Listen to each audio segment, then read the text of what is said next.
Hey everyone, welcome to Let's Talk About the POTS Life, your go-to podcast for all things POTS. Whether you're living with POTS or supporting someone who is, this is the place for you.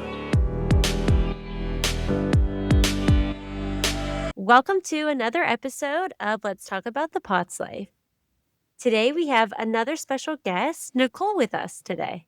Welcome, Nicole. I feel like this is, the power of social media, right? I saw your TikTok and it was, you were sitting in the car doing, sharing about POTS. And I just thought it was so cool because, social media can bring a lot of good, but a lot of bad, or I feel like sometimes misrepresented information. And I just felt like your story was so authentic. You're like, hey, this is what I'm dealing with, but it's so cool what you're doing and, everything you do. So I thought it would just, we're all about showing like positive and hopeful info. And I feel like you're a perfect representation of that. Like, yes, I have this, but look what I'm still doing. Thank you. Yeah, I'd love to talk more about it, and it's something I'm definitely passionate about. And I'm excited to be here and chat with you guys. Why don't you tell us a little bit more about you while we get started? Yeah. So my name is Nicole. I am from the Bay Area. I got diagnosed with POTS back in, I think, 2021, and I'll definitely go into more of that story of how I kind of went about getting diagnosed. But just a little bit of background about me. I am a childcare director, so I run a childcare center. And then outside of that, I am a professional dancer. And so I dance for a local football team here in the Bay Area, and I get to live my dream. I have 2 dreams and I get to do both of them, and I'm very blessed to do that. And it's a lot of fun. It's a lot of activeness in my life. And so that's where the POTS definitely plays a role. But yeah.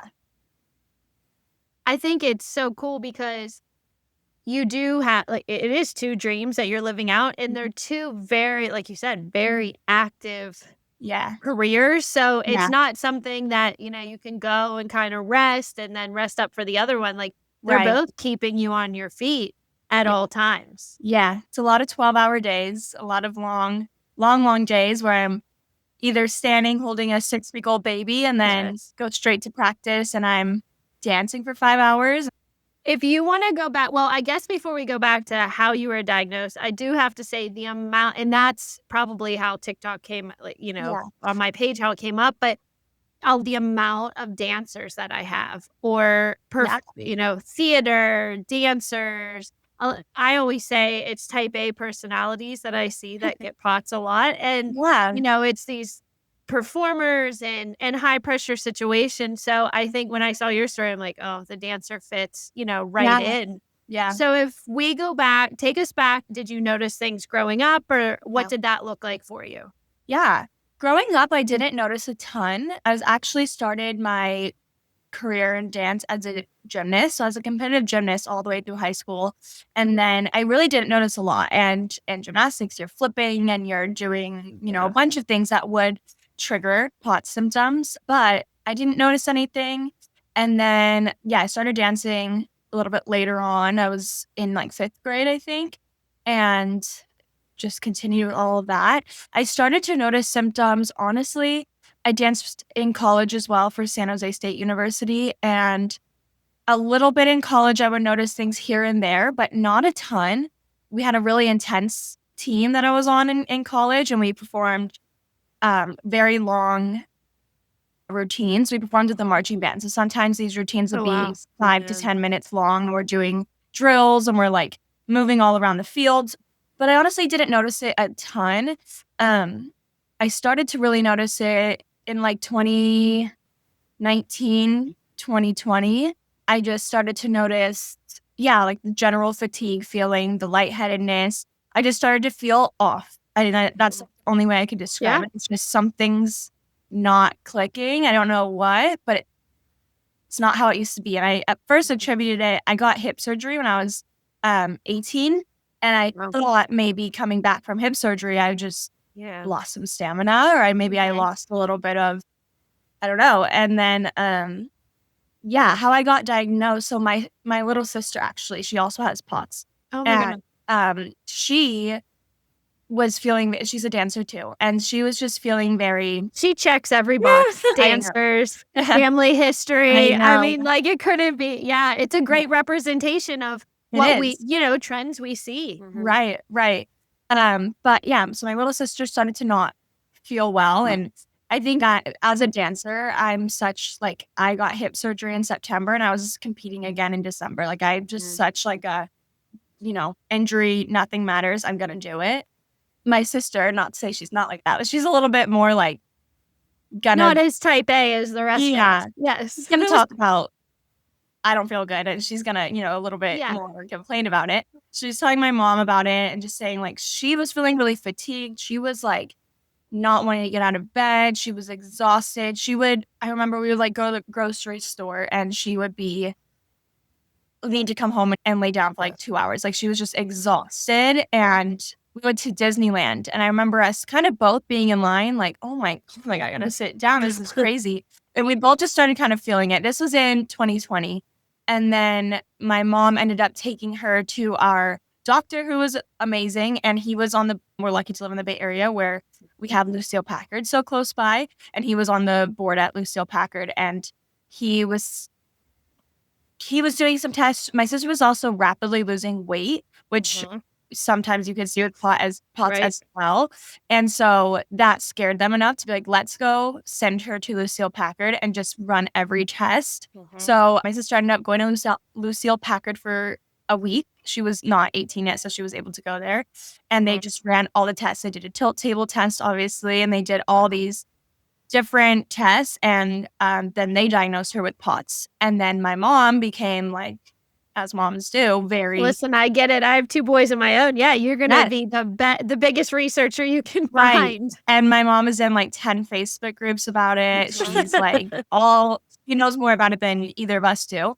But yeah, so she was in the Facebook groups and she's like learning everything. And then she's like, Nicole, you have this. You have this. I know it. And so then she took me to go get tested, and then I ended up getting diagnosed as well. I've had 3 really serious concussions, some that like I lost my license for a little while. When were those? Like, were those close to this or just spread out or? Close to it. The first one was probably like 2018. And then the second one was my gosh, I don't know how old I am. I don't know years. It must have been. I feel like once you reach a certain age, it's just all relative anymore. I don't know. I know I was 21 with the really bad one. And then that's the one that I like couldn't drive for a little while. Wow. I had to take some time off of school. Like, I had some memory issues. And I think that was in 2019. I could be wrong. But and then I had another third one, but that was after my POTS diagnosis. I had just hit my head again. And a lot of times people talk about concussions or a trauma during POTS. And so, that was, I think, one of the other reasons my mom was like, well, that makes sense too. And Do you have any autoimmune in your family? My mom has Hashimoto's disease. Oh, yeah. And then that's it. But that also tracks. We see all the time. I mean, I know there's a ton of research coming out, but we talk about on the podcast that you see like these trends, or I even call it like KB research, and just the things that we see. And it is typically, not all the time, but a lot of the time, autoimmune. And then, like, for me, I'm similar. Like, I have autoimmune, but the concussion was really it. Pregnancy put it over. So, it's like, what are those final straws that send those it over little the things edge? that trigger it? It's so interesting. And I don't know if there's research to back this. I just, in my experience, I've noticed with age, it gets worse. And now, like, even right back when I was diagnosed, again, I'm very like, it's fine, I'll push through it. Yes.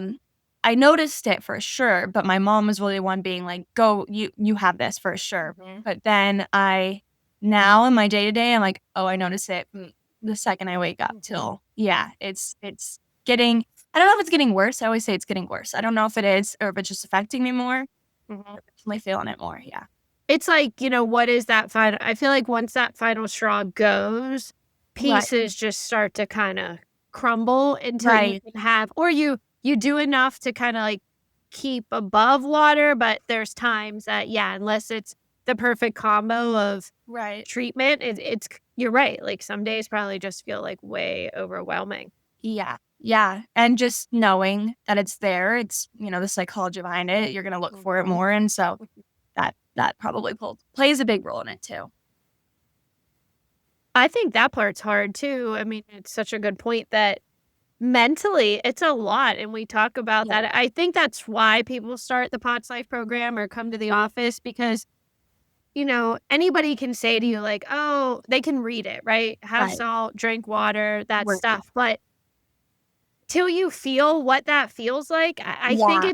it's just a whole nother level of being able to relate because you do feel crazy when you Yeah. have symptoms head to toe, but they're Yeah. real and Yeah. POTS is so multi-system, but sitting Yeah. here on camera, no, would anybody know that you Right. don't look sick? I mean, that's the frustrating part too. So It is. it's a lot to take in mentally, from emotionally, Yeah. physically, all of it. It is. It really is. It's so funny, like, because it's such an invisible illness, I've danced for my team for 4 years now, and I don't think a single fan has any idea. Like, they'll Oh, see me right. run off the field a little bit a couple of times, and I have, like, very specific things I'll do at certain times, and sometimes they're like, "Why are you always going off?" And they'll notice little things, but, like, yeah, no one would ever know, and yeah, I've started to, like, tell the people in my life more, like, just the people that I'm around a lot, especially at work, or if I'm possibly going to be having some sort of potential episode or something, then I kinda let them know ahead of time so that or, like, when it's happening or something, I will say, "I have POTS, it's okay." Like, I'll kind of start to explain it just so that they're aware, like, "Oh, that might be what's happening," but yeah, no one would ever know. Yeah. Tell us more about how you prepare to run the daycare and then also go to dance and do all of this. Yeah. Yeah. I've definitely kind of figured out a lot of the things that really work for me and for my body and what makes me feel the best. I will say, and I think anyone that knows me knows I'm not the best at taking care of myself. There's a lot more I could do. The big one is honestly being hydrated, and I'm so bad at that. My boss, I just had a podcast episode a couple weeks ago, and my boss, I came in the next day and he bought me like a Yeti water bottle. He's like, drink this all day. It's like, everyone knows I don't really that's my bad. I'm bad with drinking water, so I'm trying to get Yeah. better about that, but that is a It huge help. it's hard though if So you are hard. not somebody that drinks water. Right. I could drink water. It doesn't, I think Brit's like that. Like we could All drink day. water. Yep. Yeah, literally all day. That's great. I'm, like, Yeah. jealous that you have. I think because I'm so mobile all the time, like, at work, I don't Well, sit that's still. also different too Yeah. because it's not like you have I mean, yes, here in the office, it's easy for me to have the water right next to me, but Right. if I'm at home and on the move, no, you get less, so Right. especially in your job, that's Yeah. even harder. Yeah. Dance is great because it forces me to because I'm, like, Dance. actually needing water. Yeah. But, yeah, at work, I'm, like, I get in and I don't sit down for the first 5 hours. I'm, like, running around doing this, helping this person, and as the director, it's like, I'm talking to every parent, I'm helping every child that needs extra help, I'm covering lunches, I'm doing this and that, and it's just I think that's the thing, it's just I have to remember. I wish I could, like, strap it to me. I probably would forget. I just forget, honestly. But being hydrated is obviously very important. Salt is my biggest thing for sure. I have the amazing salt sticks electrolyte tablets that I take all the time. I'll take those. My mom has bought me so many of them because she's like, you have one in your car, have one in your office, have one Yes, everywhere. Every bag, yeah. right? Right? Yeah. And so, I do that. I have a little POTS bag that I talked about in my TikTok, Yes. that I have that has some of these things for me. And then electrolytes are just great in general. I love Powerade. Powerade really helps me. I don't have low blood sugar, but for some reason I notice also the sugar helps with all of it. And then, yeah, those are, like, my main things, and then just really trying to remember to listen to my body. I've started to bring a pulse oximeter with me too, just to kind of track my heart rate. That way, if I'm feeling a little off, I'll put that on and I'll see, "Oh, yeah, that makes sense. I'm feeling off because my heart rate's 85 right now." And so that doesn't necessarily Goodness. yeah, very high. And that doesn't necessarily like prevent anything, but that way it helps me to know, like, with the anxiety of it too, of like, I'm not feeling good, like, okay, this is why, and this is and I can watch it go down, and that helps a lot. I think just seeing that in our type A personalities, it Yeah, just helps having it that in does. general. Do you follow with cardiology now, or what does that look like for you? Do you Yeah, take any medications? yeah. What's that map look like? I don't take any medications, no. I also, because of my busy life, I'm very bad at going to the doctor. I really should, but I It happens. it does.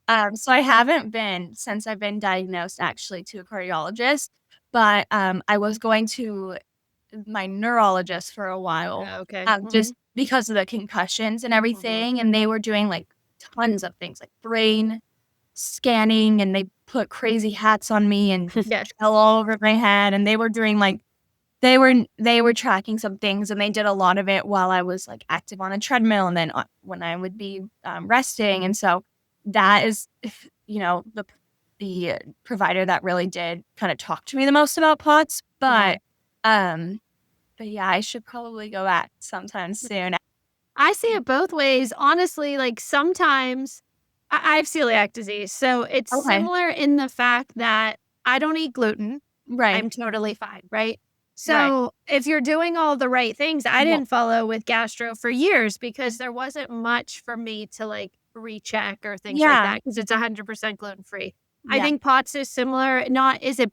It's not bad to have a cardiologist on your team, but in the same breath, like you're doing all the things. right, No one is gonna say like blow your mind with this secret, the right, secret sauce. It's not, so I yeah, mean, I think, yeah, it's not that uncommon, or I have some that, like, get their formal diagnosis and then they maybe didn't love their physician, so they're like, "Well, I'm not going back there, and what else do I need?"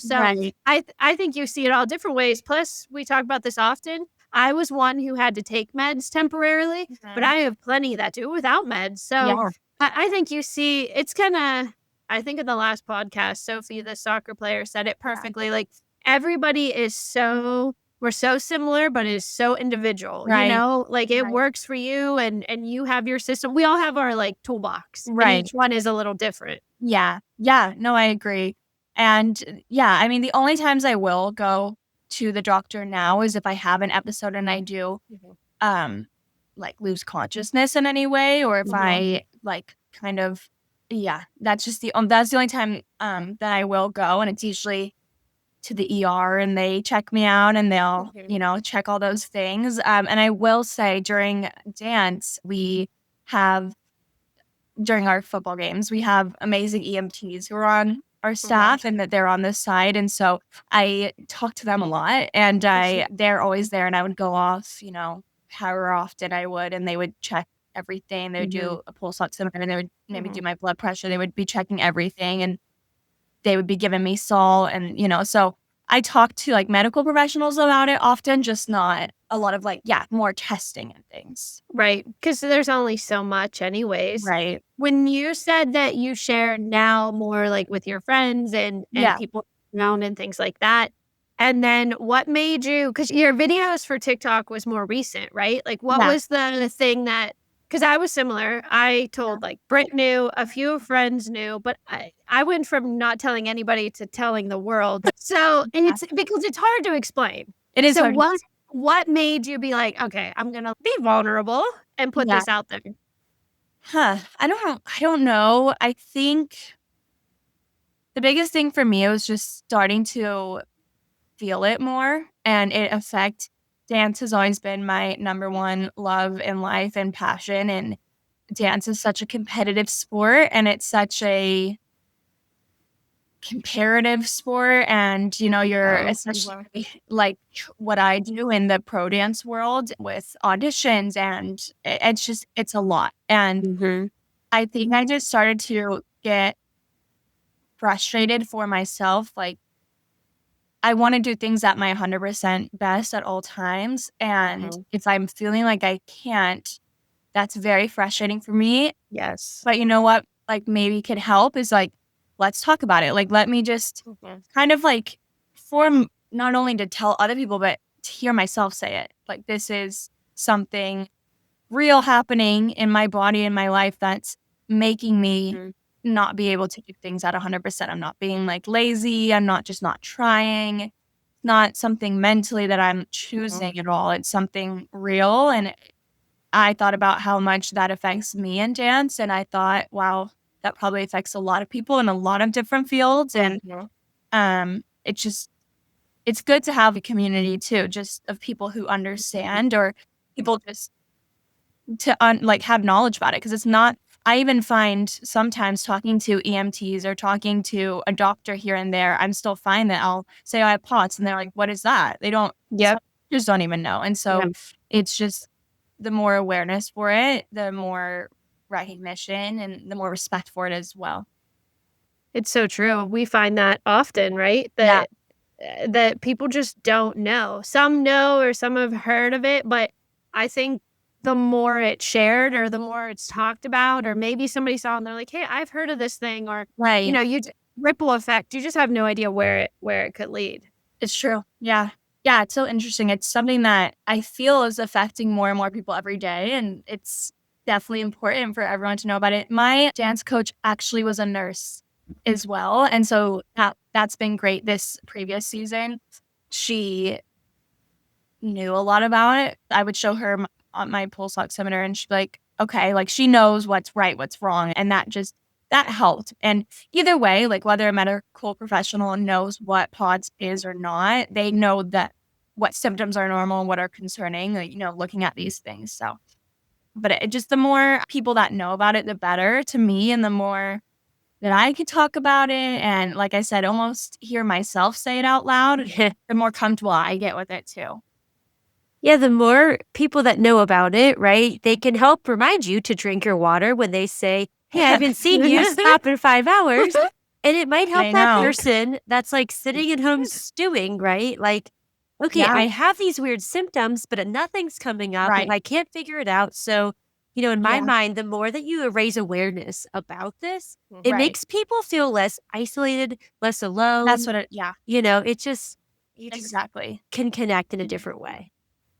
Very much. That's exactly what I think what made me wanna do it is just because in dance, at least in my world that I'm in my community, like, no one else has this or no one else has something that's necessarily, like, affecting them to this degree. I mean, maybe they do and they don't talk about it, but it's just it's so hard, and the biggest thing for me with dance too is, of course, I feel dizzy and of course I feel lightheaded, but the brain fog is what kills me with dance, and it's because we have so much we have to remember, obviously, and we have to be so Right? on, especially during a football game. There are players coming at you and balls flying everywhere. It's like you have to be very present in the moment, and And the yeah, lights, the fans, yes, the the hype smoke, music, the yes. smoke. Yeah, all of it. It's a lot, and I started to notice myself and dance is muscle memory, so a lot of it we're not even using our, like, active brain memory, it's just your body's taking over, so that helps, but I did start to notice myself, like, just nothing connect. Like, I would stand there on the field and like, I know I'm having a thought, and then it would disappear. Like, nothing was, like, connecting to each other, everything was, like, yeah, like, in a mist, and I think that's what it gets scary for me with dance is like, "Oh my gosh, I'm on right now, I'm performing, there are people looking at me there, and I have no There's idea just where so they are." many thoughts, at Right. the same time, no thoughts. Like, it's hard It's to so weird. nothing being connected. Yeah. It's so interesting, but yeah, that's what I think also made me because again, like, that's something in pro dance, you come and you know your stuff, you know your routines, you know you're on, you know this, you know that, and it's for me to show up and not do that, it also made me, again, as someone who cares so much about my reputation in dance, it was like, I want you guys to know I'm not just coming in and I haven't practiced and I haven't done these things. Right. No, I've done all those things. I promise. It's just, I don't know what's happening in my Yeah, head right right, now. And I it's think, out of yeah, it's that blood is stuck in your feet, and it it's not is coming up, and you not just going. have Yeah. that all of these crazy symptoms that to somebody else doesn't make sense, but when you Right. look under it from a POTS lens, it 100% makes sense. Yes. Exactly. After your games, are you exhausted, or what does so you Yeah. have your games, and then what does the next couple days look like? I always say this, and it's so funny, but when I wake up the next morning, I always say, like, I feel like I got hit by a truck. Yeah, Like, I'm I sure. am just so exhausted, and I think it is a lot of it, the mental part of it too, because the games are anywhere from, the actual game is like 3.5 hours, but we're there from like 12 to 10. Like, we're just there all day, and we're doing media, we're doing different things, like doing, actual dancing, or we're on the sidelines, or we're doing interviews, we're getting our You're hair just done on, like, all you're all day. on all Yep. day. And it's just, sometimes we'll perform, 2 or 3 routines throughout the actual game, but the entire game we're on the sideline. So Right. for a lot of dancers who dance in any sports capacity, they come on, they do their performance, they go back to the locker room, or they might be in the stands here or there, or they might come on and do a timeout here or there. But for us, which I love, but we are on the sidelines the entire game. So we don't move. We're standing with our foot popped, and we're just standing there, and we're cheering, and we're jumping, and we're reacting, and we're hyping up the crowd. And I think Wow. sometimes I'll even notice myself, like, we'll be doing on the sidelines, and I'm like, I'm going to go down in about 5 seconds. I'm going to go off for a second. But yeah, it's just, yeah. So This is it. This is it. right. Things start to go black, and I'm like, okay, I don't know. There's a lot happening, but yeah. So next couple days is definitely, I try to give myself grace to like sleep in, and I try to, every time I come back from a game, I'll take like a long bath, and I'm trying to, like, that's just like my body healing. Decompress. So yeah, just kind of like, yes, decompress. Exactly. Don't talk to anyone for a minute. Social battery is dead. Yeah. And I just let myself kind of have a minute. Yeah. It is hard. I mean, it's, emptying your tank and Right. then trying to restart and go back. But then you also, like we were saying in the beginning, you go back to a tough job, requires a lot out of you. Yeah. So there's no real downtime. There's not. And during the dance season, I don't take days off, because my days off from work, I have dance. And so it's just go, go, go. And I'm used to that. I grew up a dancer. I grew up dancing before school, going to school, and then getting out of school, dancing all night, coming home at 10, 11 p.m., waking up doing the next day. So I'm very used to a like crazy lifestyle. So it's comforting to me that this is the way things are. But especially now with having pods, it's like I have to slow down, and I have to take a second, because if I don't do it, it'll make me do it. And POTS isn't gonna, it's gonna slow you if not. I've learned that many times now, where it's like, and my mom is always telling me, you need to slow down before it makes you, because it's gonna catch up to you, and you're gonna crash out, and you're gonna pass out at work. And that happened to me like 2 weeks ago. So I'm still learning. Yes. But yeah. Yeah. If you could give some advice to someone listening today that's newly diagnosed with POTS, what would you say? Yeah. I would say ask all the questions you can. Make sure that you are very educated, because like we've talked about, not everyone knows about POTS, and not everyone's going to be familiar with how to help it. So you need to be able to be your biggest advocate. I think in a lot of the medical field, you have to know how to advocate for yourself with doctors and nurses and people around you in general. So ask questions, get very comfortable understanding what's going on in your own body, and then don't try to run from it, because that's something I've talked about. Like, I try to beat it almost in a way, like, I'm fine. And it's not going to happen. Unfortunately, it's just one of those things we were kind of given in life, and we have to learn to navigate it. So just don't run from it. Find those things that help you, make your own toolbox, bring it with you everywhere, and let the people in your life know what you're going through, because that's going to help them also give you grace. And that's important. It's hard to beat yourself up about something that you can't control. And people need to know to be able to, give you that grace. That's so true. And I think such a powerful statement. Like, if you don't let them in, they, they don't know how to help, or they can't try to help if we just all put on a strong face and keep going. Yeah. And that's, I think, a lot of why I wanted to even talk about it in general, just because it's so amazing to put on a strong face. And I I love doing that and I do it all the time, but it's also okay. And you know what? It takes more strength sometimes to talk about the hard things. Wow, that's so true. Yeah, it takes more strength to not be okay in a minute than it is to push through it sometimes. So, Oh, I love that's like the most powerful statement because it is. It's hard to be vulnerable. It's hard to admit that something isn't just right, especially in a lot of POTS personalities. right. That's a very, very hard thing to do because we want to push through. We want to put that face on and, it's okay to let others in and just say, "Hey, I need help." And it's hard to feel out of control that you've gotten to that place. It is. It's really hard. And for me, I just get frustrated with myself. I'm like looking at everyone else. I'm like, oh my gosh, I wish I could just do whatever they're doing and not feel it at all. But it's also makes you who you are. And it's something that it's like, I was given this opportunity. Maybe I can now use it to help other people. And, whether it be POTS or it be any other thing that anyone's dealing with, whether it's an invisible illness or it's just anything like that you might have, it's just, I do think that it's good to take those things, learn from them, and then use it to help the people around you. Love that. Absolutely. Well, thank you so much for joining us today, Nicole. It was a true pleasure learning all about your crazy day that you have most days of the week. We're going to try to find a fashion thing for you to wear so your water bottle is just like propped right in front of you at all times. Yeah. So That you'll would be remember great. me. That'd be great. Yes. I do have a patient who she bought it for herself like last Valentine's Day or something, but it's an alarm. It goes off. Like it goes off on her watch but I will tell you she's a school teacher. It's similar, because you're so busy. Her alarm was going off and I'm like, "Where's your water bottle?" She's like, "I don't have it here." I'm like, "Well, can't help you if it's not with you." Right? But she said it does help.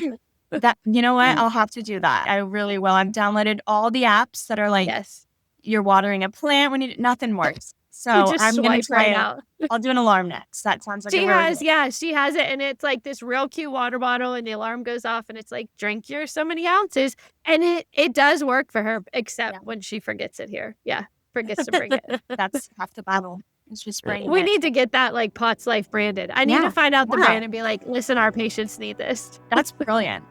Yes. I like that. Yeah. Oh my goodness. Well, thanks so much for tuning in today. Don't forget to like, subscribe, and join us for the next episode. Yes, thanks so much for joining us today, and we'll see you next time. Bye.